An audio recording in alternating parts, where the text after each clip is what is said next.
I can hear a thing in this helmet. Yeah, but it makes you look better.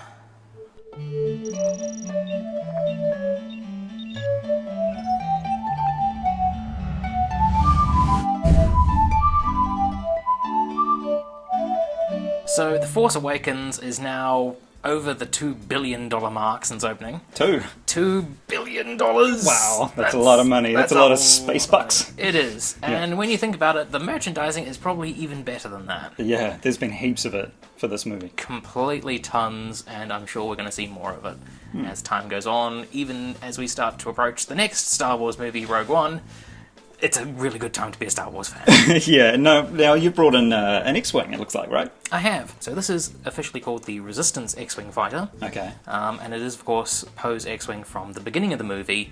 And unfortunately, we don't get to see this one actually in action because it suffers an untimely fate long before anything really cool can happen. It gets blowed up. It gets blowed up good.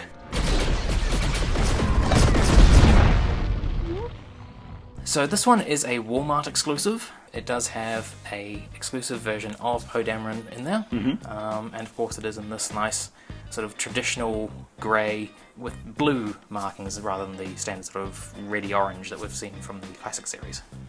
We do of course have front landing gear, which is retractable. Yeah, of course. You do of course have the opening cockpit, so you can get Poe inside. Yeah. And as I say, it's sometimes a bit difficult to be able to actually squeeze him in there. Especially if you want to be able to close the cockpit later on. And of course we do have the wonderful feature of the wings, the S-foils, splitting apart like that to get into attack mode. So it's basically, you need to have this feature for an X-Wing toy. Yeah, There's no absolutely. point having an X-Wing toy that doesn't have X-Wings. Yeah. On the original X-Wing toys from previous movies, you always press down on the R2 unit, in this case BB-8 unit at the top, to open those wings up. So I think that's a cool feature. Yep. And then there's a little release button behind him there. You just pull that. Yeah, and that closes right up. And you're back into flight mode. Brilliant. And of course you do also have a proton torpedo down the bottom there. Cool. Which, let's see how far we can go here. Yep, we hit the camera tripod. We always hit the tripod. That's right. It's because I aimed the tripod. Anyway, you're right. So yeah, that's a fairly decent sort of range, decent sort of power to it, and it is a nice sort of feature that you'd expect from most X-Wing toys. And it's nice to see there's still a little bit of spring-loaded fun in toys these days. Absolutely, you can poke your eyes out to your heart's content. Scare the cat. Don't scare the cat. Scare the cat.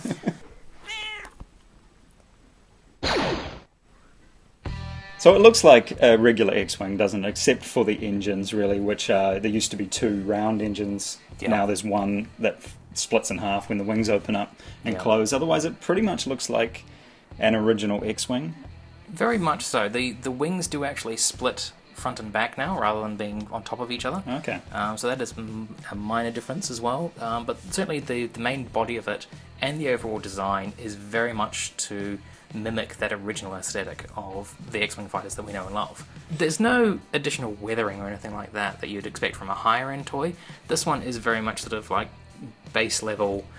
You kind of lack a little bit of that Star Wars used universe sort of feel to it. But that's pretty much what we expect from the base level toys. Sometimes they'll have a little bit of extra paint work to be able to have a few dings and dents in here and there. Yeah. But for these ones, clearly, they've just gone with, let's just get an X-Wing out there. If you wanted to, you could get your paintbrushes out and weather the hell out of it. And a lot of people are doing that these days. They're doing that to their toys. So, that's cool, I think. It's a good place to start. Or you can just leave it as it is and have a nice, shiny, new-looking X-Wing. And certainly for kids, they're probably not going to notice too much about that. The point is you've got an X-Wing in the cool blue colours. So I've got out the original X-Wing here from Kenner. I think this was made in probably 1978 or 1980, something like that. Comparing it to the new one, you can see the old one is smaller, for one. Yep. It's got the guns are a bit flimsier. They're a bit smaller, flimsier. Yeah, but it still has a lot of similarities in terms of the R2 unit. You press that down, the wings open up. These ones are completely busted.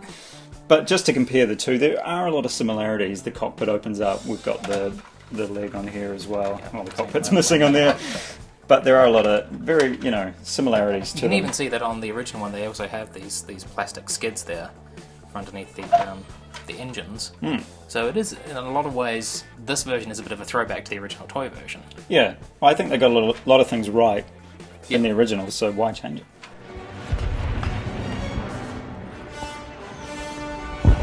So there we have it, the X-Wing from The Force Awakens. Very cool toy. Scott's playing with it. He's done for the day. Anyway, if you guys like the video, give us a thumbs up, subscribe to the channel, and we'll see you next time. Stay on target. Stay on target. Ah!